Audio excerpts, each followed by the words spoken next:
오늘 말씀은 요한일서 4장 7절부터 16절까지의 말씀입니다. 오늘 본문이 길지만 굉장히 유명한 구절들도 많고 하는데 특별히 많이 쓰이는 이 단어에 주목하면서 몇 번이나 나오는가 이걸 세면서 들어도 의미 있을 것입니다. 사랑하는 자들아 우리가 서로 사랑하자.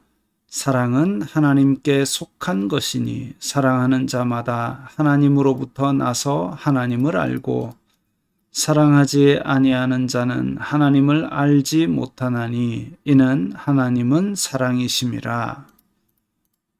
하나님의 사랑이 우리에게 이렇게 나타난 바 되었으니 하나님이 자기의 독생자를 세상에 보내심은 그로 말미암아 우리를 살리려 하심이라. 거룩하신 하나님은 죄인과 어우러질 수가 없습니다. 또 죄인인 인간이 거룩하신 하나님을 자기 힘으로 찾아간다? 이것도 있을 수 없는 일입니다.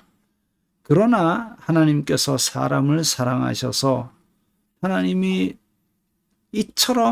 이토록 세상을 사랑하사 독생자를 보내셨다. 이게 큰 사랑이죠. 그래서 죄 있는 자를 죄 지었다고 끊어내치는 것이 아니라 죄인을 부르셨습니다. 그래서 죄 용서받을 길을 열어주시고 그를 위해서 예수님을 보내셨던 것이죠. 그러니까 사랑인 것입니다.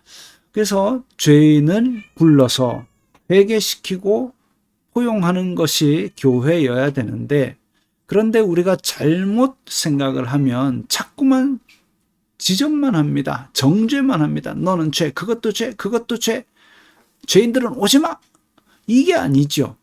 죄인이니까 와라. 그래서 세례 요한이 회개하라 천국이 가까이 왔다 했을 때 많은 죄인들이 와서 회개하고 세례를 받았습니다. 그게 교회의 태도죠.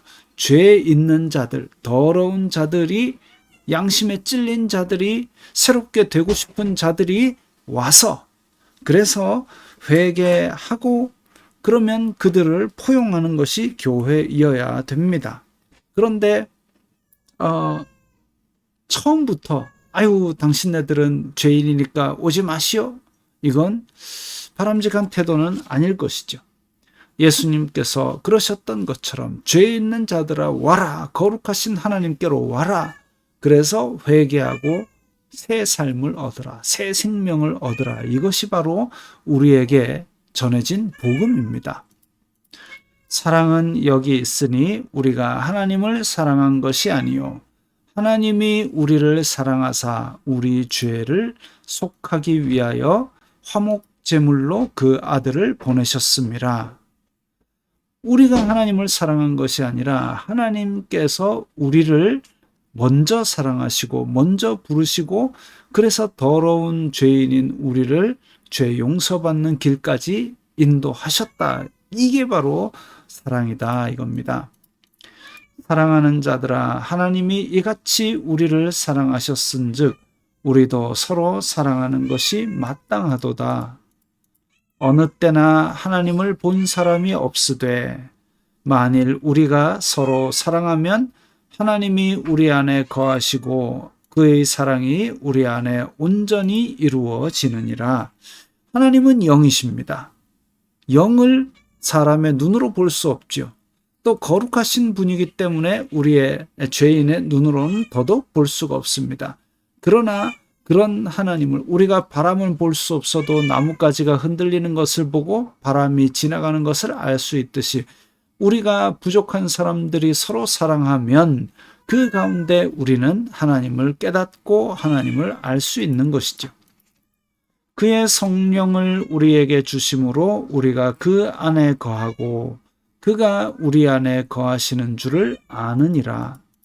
아버지가 아들을 세상의 구주로 보내신 것을 우리가 보았고 또 증언하노니 누구든지 예수님을 하나님의 아들이라 시인하면 하나님이 그 안에 거하시고 그도 하나님 안에 거하느니라.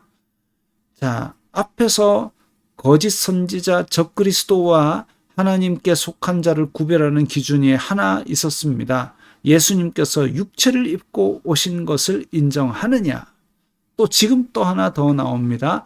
예수님을 하나님의 아들이라 시인하느냐?